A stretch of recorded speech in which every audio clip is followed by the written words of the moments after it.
Та нар юундаа амгцсан? Юунд амгцсан? Та нар Монгол юунд амгцсан? Та нар хин хийдэгтэй юм бэ? Хин хэлхий.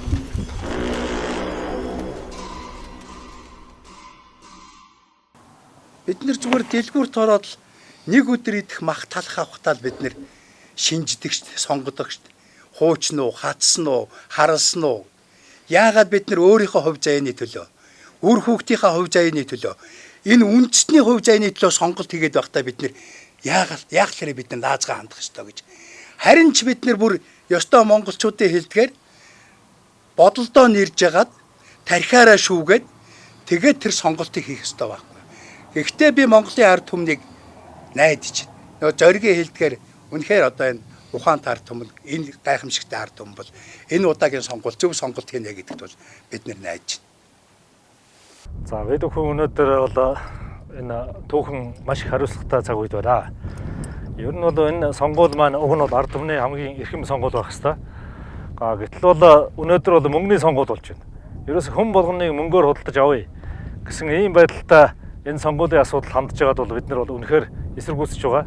За энэ мөнгөний сонгуулийг хийж байгаа Монгол улс орныхоо эрх ашигын эсрэг явж байгаа. Энэ хүмүүсийг бол бид нар бүгдээрээ эсэргүүцнэ. Монголчуудыг мөнгөөр худалдаж авъя. Монголчуудыг одоо арх уулгая. Монголчуудыг одоо тэр Индааны ард түмэн шиг хамаг баялагийг аваад тэгээд өөрсдийн мөхөөё гэсэн ийм бодлого миний Монгол улсад явж байгаад үнэхээр харамсаж байна. Өнөөдөр бол маш олон олигархууд одоо нэр дэвшиж байна.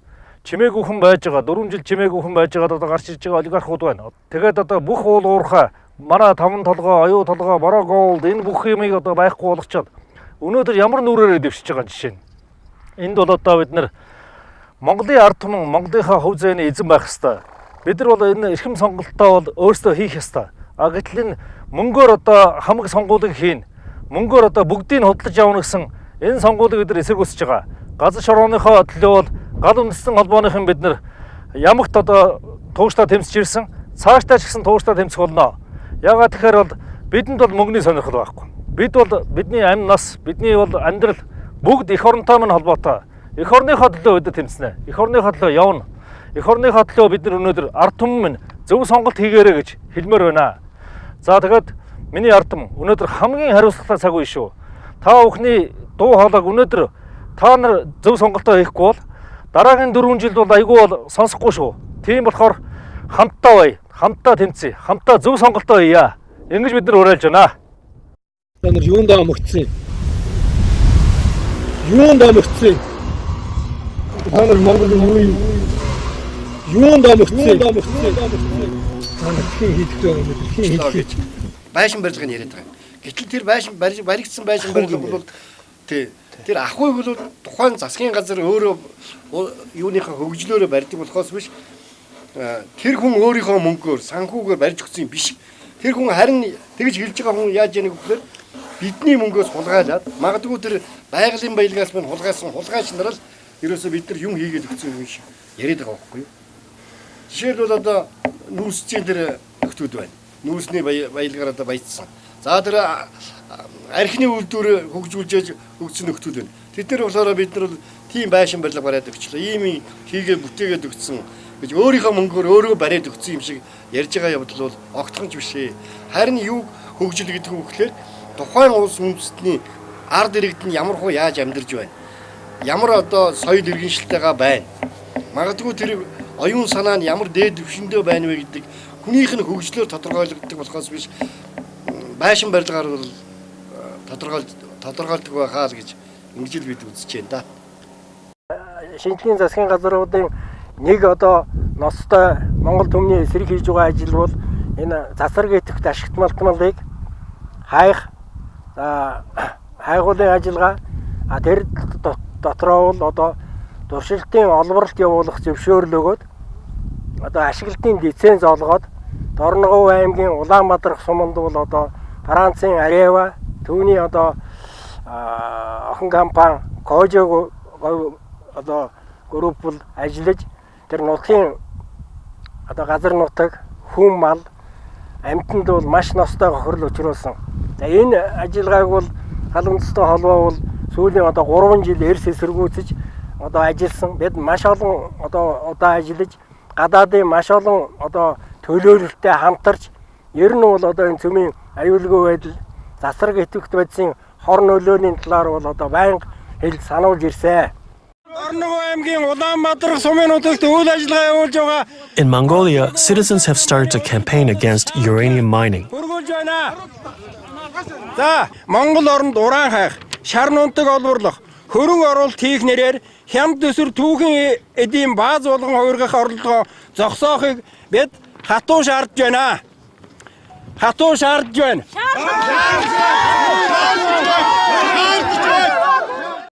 За гэтэл саяхан бол одоо цөмийн хаягдл боловсрох асуудлыг одоо улсын хурал хэлцэх гэж ингэж байна. За тэгээд өнөөдөр одоо энэ улсын хуралд нэр дэвшиж байгаа хүмүүсүүдийн дотор одоо ялангуяа энэ саяын оюу толгойн асуудлаар холбогдсон.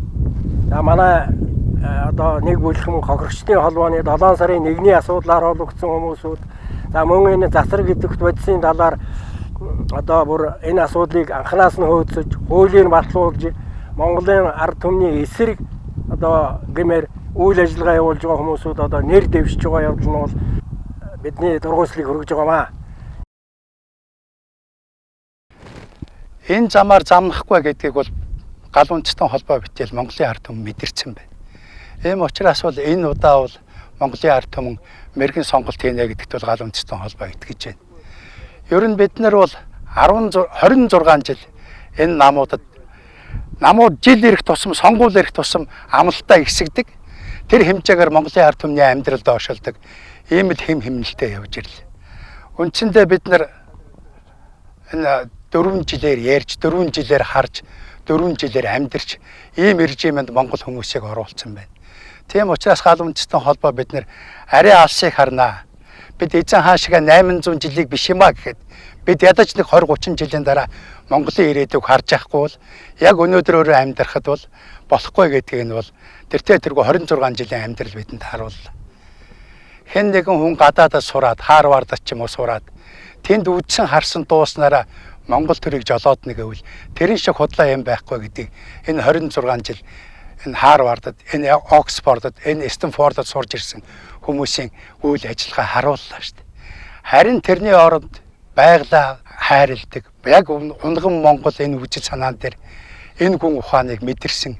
Тийм л хүмүүсийг одоо бид нэр Монголын төрийн жолоон дээр гарах цаг нь болцсон байна л гэж харж байна.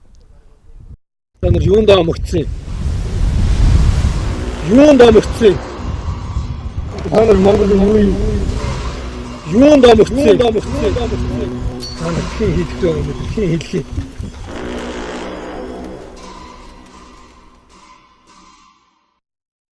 Тавны дугаар тойрогт одоо ухаан монголчуудыг одоо Индианы ард түмэн шиг одоо устгахыг одоо зорж байгаа тэр бодлогод үйлчилж байгаа юм шиг ийм үйл ажиллагаа явуулдаг хүн байгаа. Энэ хүн одоо монголчуудыг архиар ундаалж байгаа. Архиар одоо ямар ч ичхүү сонжооргүй архиас орчлоод ингэж ундаалж байгаа. Ийм хүнийг бид нар сонгож болохгүй шүү. Энэ чинь архины сонгуул биш шүү дээ. Бидний эрүүл ухааны сонгуул. Тийм учраас бүгдээрээ зөв сонголтоо хийя. Архины сонгуул ийм биш. Мөнгөний сонгуул ийм биш. Бидний ирээдүйн сонгуул. Бидний эрүүл сонголтын ийм сонгуул учраас та бүхнийг зөв сонголтоо хийгээрэй гэж уриалж байна.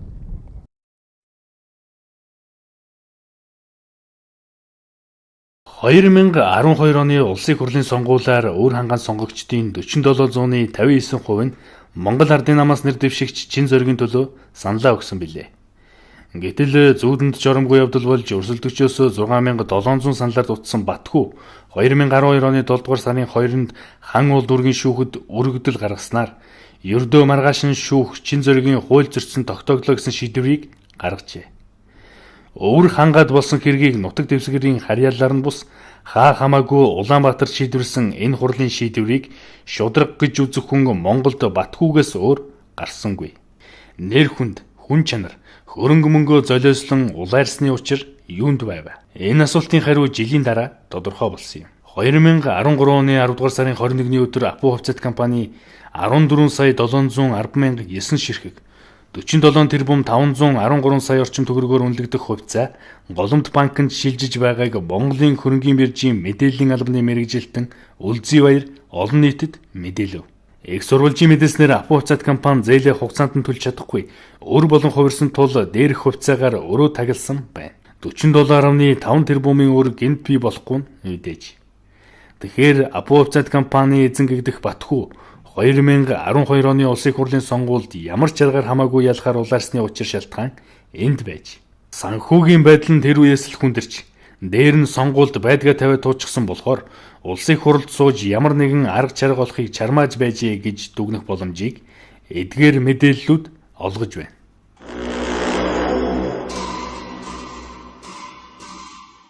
Батхүү гишүүн болсныхоо маргаашнаас сайд болохыг хүсэмжлэн ил далд явуулах хийсэн ч маш их хэл амтай.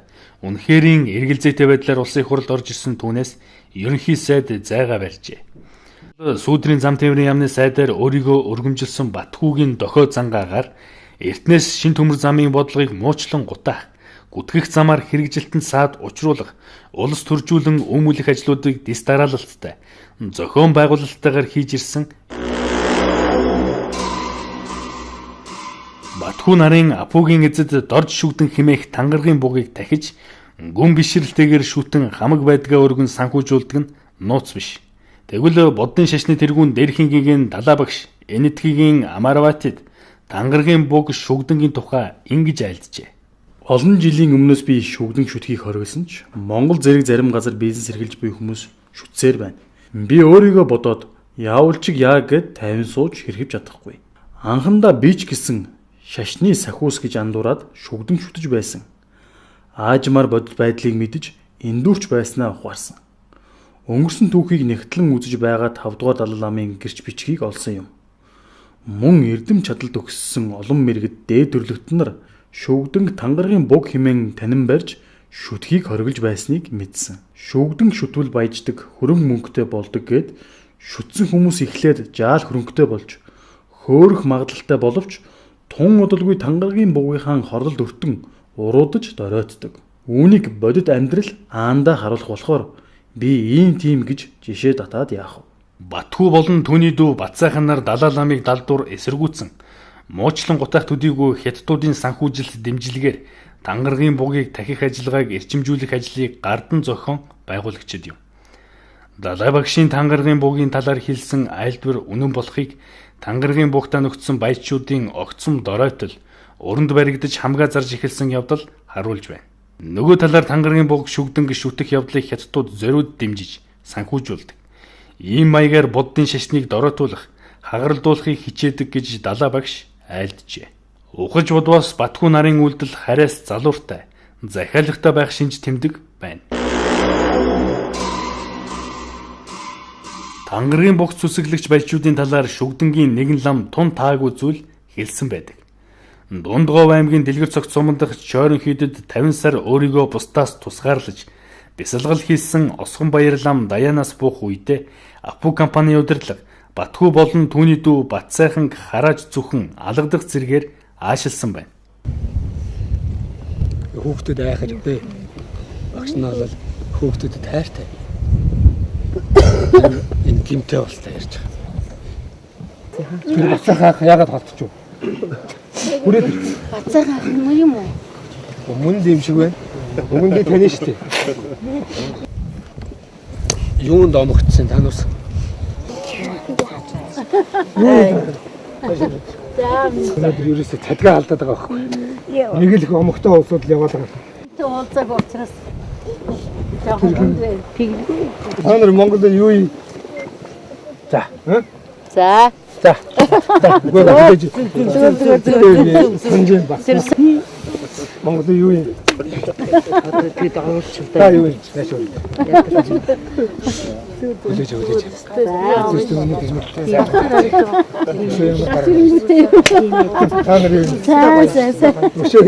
Зав гэгэний хойд дүргэх энэ лам том компани захирлуудад өдрөөс өдөрт дороотож байгаа ёс суртахууных нь хэм хэмжээг сануулж гэмтэй хүмүүс хэмээн тэднийг нэрлэжээ. Та нар юунд омогдсон? Юунд омогдсон? Гэхдээ та сайн бод. Сайн бод. Та нарт хэн хийдэх вэ өнөөдөр? Хэн хийлхий? Ингэж хэн хийлхий та нарт? Өрөнд баригдахын цагта түмний эрх ашигыг уландаа гიშгэхээр завдан байна. Тэд харийнхны өний хүслийг гүйцээж овоолсон их мөнгнөөс нь хуваа хүртэхээр яарч адгаж байна. Үүнийхээ төлөө яхаас ч буцхаа болж ухаан самуурч байна. Шин төмөр замыг монголчуудын үнийн эрх ашигт нийцүүлэн бүтээн босгоос монголчууд түүхий эд экспортлогч бус нэмүүртэг шингээсэн бүтээгдэхүүн үйлдвэрлэгч болно. Тангаргийн бухтнуудын санаархал хэрэгжвэс бид үеийн үедээ гадны хараат байж түүхий эдийн бааз болон үлдэх болно. Бид нүүрсээ гадныханд сайн зарах ёстой. Мөнгө олох хэрэгтэй.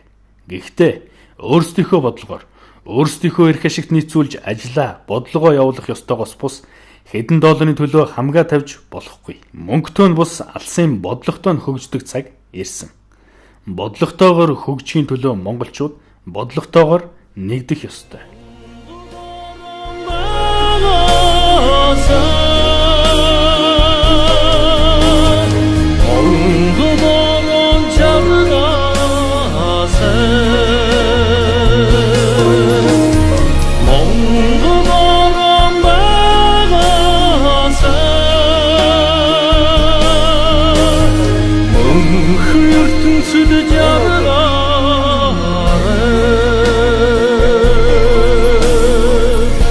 Монголоороо баярлагтай ч монголоороо, уурлагтай ч монголоороо, амьд итгэл ч монголоороо, аврал хайрлагтай ч монголоороо, мөхсөн ч монголоороо, мөн хөрсөн ч монголоороо, бүгдийг монголоороо.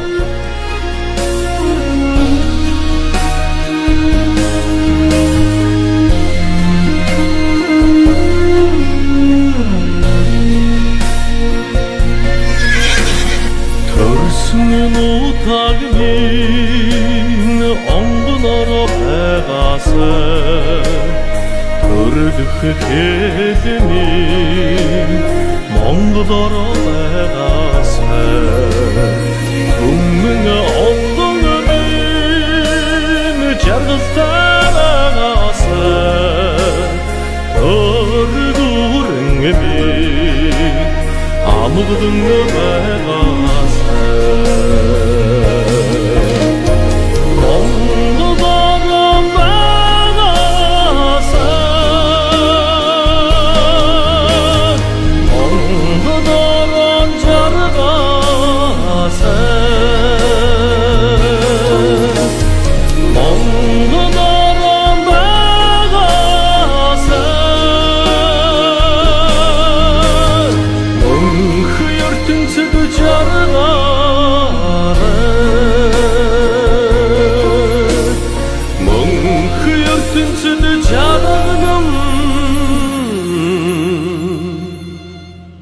Yeah.